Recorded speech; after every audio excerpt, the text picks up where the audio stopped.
Hey guys, what's up? Today I'm just going to be talking about my DVD collection and all the movies that I have and have acquired over the last couple of months since I started collecting. The first movie I have over here is Hot Rod. This is a pretty good movie. It was made back in 2007, and it's just about some wannabe stuntman who just does a bunch of crazy stuff. So it's pretty good. You should check this one out. It's called Hot Rod. The next movie I have is the movie called 21, and it's about some nerdy kid who figures out that he can play cards pretty well, and he starts with these people that are around the school, and they go and play like cards and stuff for money, and just a bunch of shenanigans happen and everything. That's a pretty good movie also. I wouldn't really recommend it, but the next movie I have is Knocked Up, starring Seth Rogen. It has Seth Rogen in it, so obviously it's going to be funny. But yeah, it's about this guy who he's kind of a loser, and he gets this fairly successful woman pregnant because they meet at a bar and they go home and have sex and everything, and they decide to keep the baby, and just a bunch of stuff happens. It's really funny. You should check this one out too. It's called Knocked Up. The next thing I have is not necessarily my movie as much as I bought it for my mom. It's called Coal Miner's Daughter. I would actually recommend this movie though, because it has Sissy Spacek in it, and it was made back a long time. It's about Loretta Lynn. It's a really good movie actually. I'd sit down and watch it a couple times.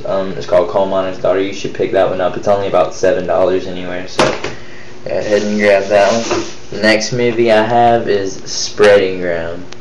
I bought this from Jerry's News and Music. I haven't even got a chance to watch this one yet, but basically it's about some bodies who turn up in Berman City, and some type of detective guy is trying to figure out what's going on.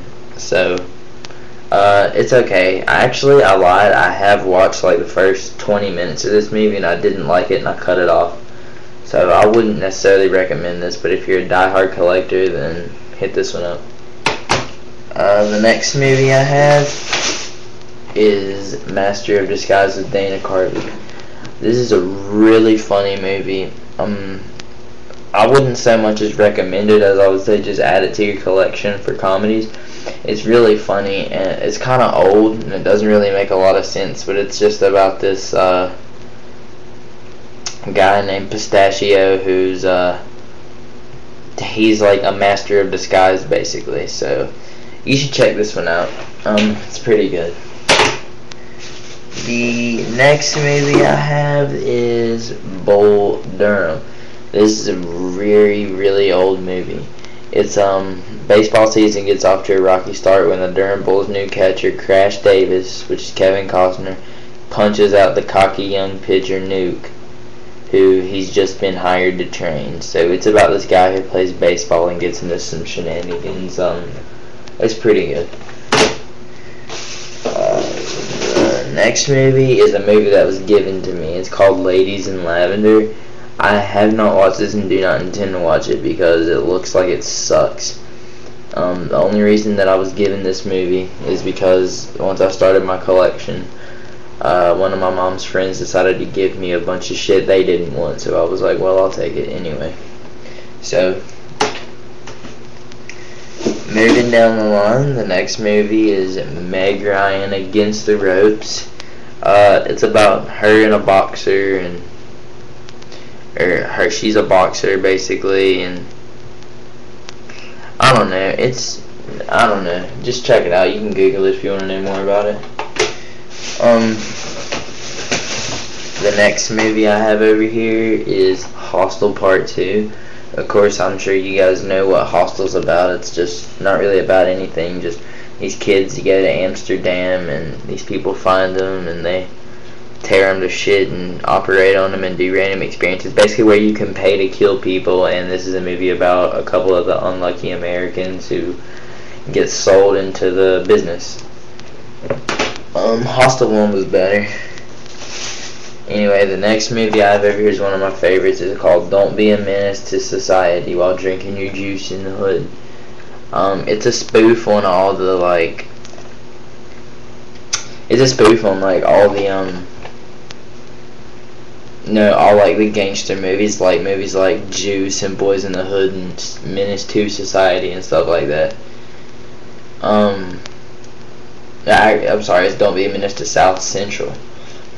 But yeah, it's the Wayans brothers, so you know it's funny. I'd recommend it. I'd recommend you getting that one.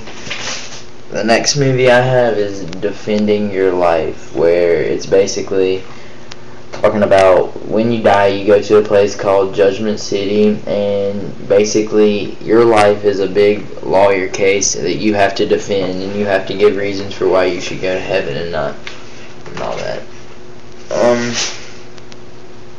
This is another one that those people gave me. Miss Pettigrew Lives for a Day. Haven't watched it, don't plan on watching it, don't know what it's about. The next movie I have is one of my favorites. It's called Envy. It's Ben Stiller and Jack Black. It's basically Jack Black's character invents something called Vaporize, and he gets to he ends up becoming a millionaire, and Ben Stiller's, he doubts him at first, and then he gets real jealous of him and kills his horse, and I don't know, it's really funny. You should check that one out. I got that one for $5 at the pawn shop. The next movie I have is going to be The Grudge. I'm sure you all know what The Grudge is about. Sarah Michelle Gellar. It was basically this girl starts taking care of this woman, and it's like once you enter this house you get cursed by this girl who basically wants to do nothing but scare the shit out of you and kill you. The next movie I have is The Grudge 2, which I'm sure you guys, I see you know I'm playing with my head right there trying to cover that light. I'm sure you guys know what The Grudge 2 is about based on The Grudge 1. It's just the follow-up on it. The next movie I have is a movie with Marky Mark and Reese Witherspoon. It's called Fear, and it's basically this guy and this girl start seeing each other, and they break up, and the guy like kidnaps her parents and shit, and it's basically the whole "if I can't have you, nobody can" scenario. So that's that. Grab this one right here. The next movie I have is one of my favorites. It's called Monster. It's Charlize Theron and Christina Ricci. It's about this woman who she has basically like a messed up life, and she becomes a prostitute, and one day she staggers into a lesbian bar not knowing it's a lesbian, and she meets Christina Ricci's character, and they hit it off, and Christina Ricci's character is trying to get with her, but obviously Charlize Theron isn't a zombie. A zombie, you know what my mind's on. But she isn't a lesbian, so she and it's basically how Charlize Theron is trying to fall in love with her, and eventually she does, and they get into a whole big mess, and it's actually based on a true story. So you guys should check this movie out. It's well worth it. The next movie I have is Hot Fuzz. It's from the guys who did Shaun of the Dead, Simon Pegg, and I don't know the other guy's name. I can never remember it. Nick Frost is his name, Nick Frost. But it's basically that Simon Pegg's character gets relocated to this small English town, and he thinks that everybody in there is just really weird, and he finds out why they're weird, and it's pretty damn funny. So I'd recommend you getting this one. My next movie I have is a movie I bought from Best Buy brand new for $5. It's going to be The Blair Witch Project. I'm sure you guys know what The Blair Witch Project's about. It's basically these group of kids hear about the Blair Witch, and they go into the woods for some reason, and a bunch of messed up shit starts happening to them. So that's what that's about. The next movie I have is Clint Eastwood, part of the Clint Eastwood collection. It's A Perfect World. It's about this guy, I can't remember his name right now, but this guy who him and some guy end up kidnapping the little boy. Oh, excuse me. And him and the little boy become like really good friends, and you know, it's basically him fighting to like